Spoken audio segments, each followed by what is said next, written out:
Have you ever done something so small, so ordinary, that you forgot about it, only to find out later that it changed someone's life? Eleanor hadn't. Not until one rainy Tuesday afternoon, when a stranger walked into the bookstore she worked at and said just 2 words, "Thank you." Elena had worked part-time at Cedar and Pine Books, a cozy little neighborhood shop tucked between a florist and a bakery. It wasn't glamorous, and the pay wasn't much, but she loved being surrounded by stories, pages filled with lessons, laughter, and healing. Most customers were regulars, parents with kids, retired teachers, college students looking for quiet. But one man stood out. He came in every Tuesday at 3 p.m. sharp, always alone, always quiet.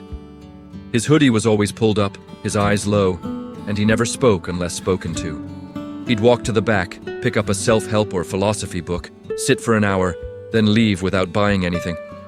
At first, Elena assumed he was just trying to stay dry or warm. Then she thought maybe he was struggling, depressed, lonely. Either way, she didn't pry.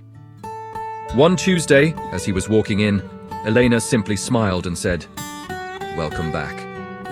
He froze, looked up at her like no one had ever said those words to him before. Then nodded silently and walked in. From then on, every week, she greeted him. A few words here, a smile there.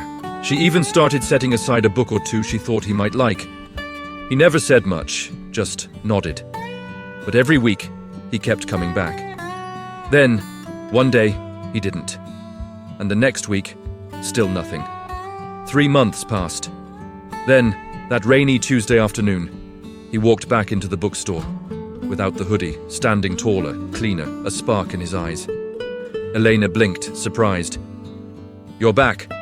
He smiled, then said, "I was going to end my life that day, the day you first said welcome back. But those 2 words made me feel seen, so I came back, every week just to hear them again."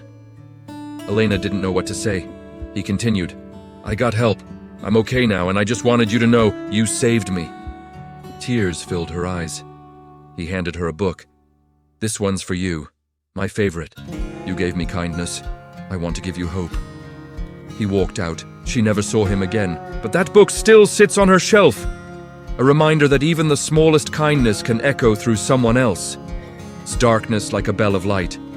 In Buddhist teaching, it is said, "If your compassion does not include yourself, it is incomplete."